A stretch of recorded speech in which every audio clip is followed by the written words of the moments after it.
মাছগুলোকে হলুদ লবণ তেল দিয়ে ভালো করে কষায় নিলাম।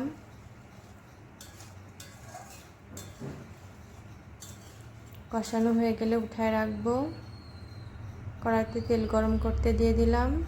তেলটা গরম হয়ে গেলে পেঁয়াজ কুচি দিয়ে দিলাম।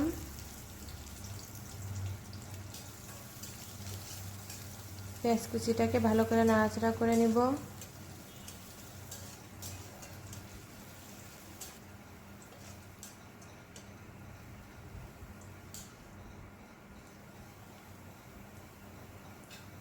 নাড়াচাড়া হয়ে গেলে এর ভিতরে দিয়ে দিব হলুদ লবণ,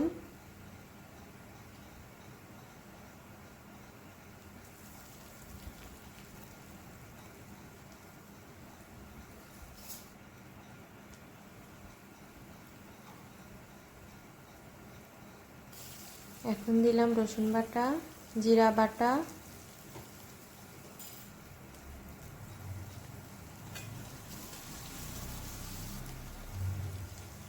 কিছু চেরা কাঁচামরিচ দিয়ে দিব। একটু নাড়াচাড়া করব।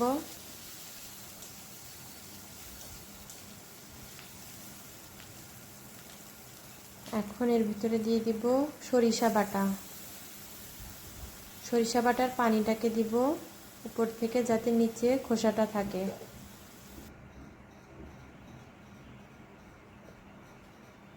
বলক এসে গেলে এর ভিতর দিয়ে দিব পালং শাক। পালং শাক আপনারা সবসময় বলকে দেওয়ার চেষ্টা করবেন, কালারটা ভালো থাকবে। নাড়াচাড়া করব।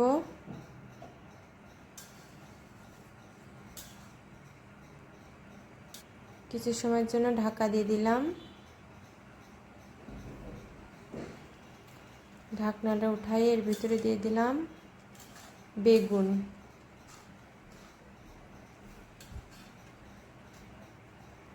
একটু নাড়াচাড়া করে ঢেকে দিব।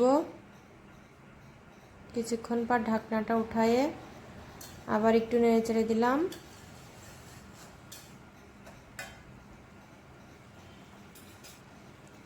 এখন দিয়ে দিব আগের থেকে কষানো পুঁটি মাছটা।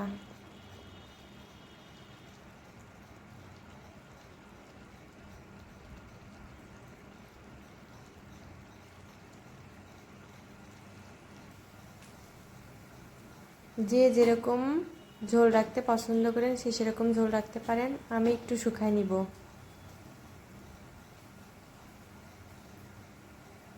এখন আমি তরকারিটা নামায় রাখবো।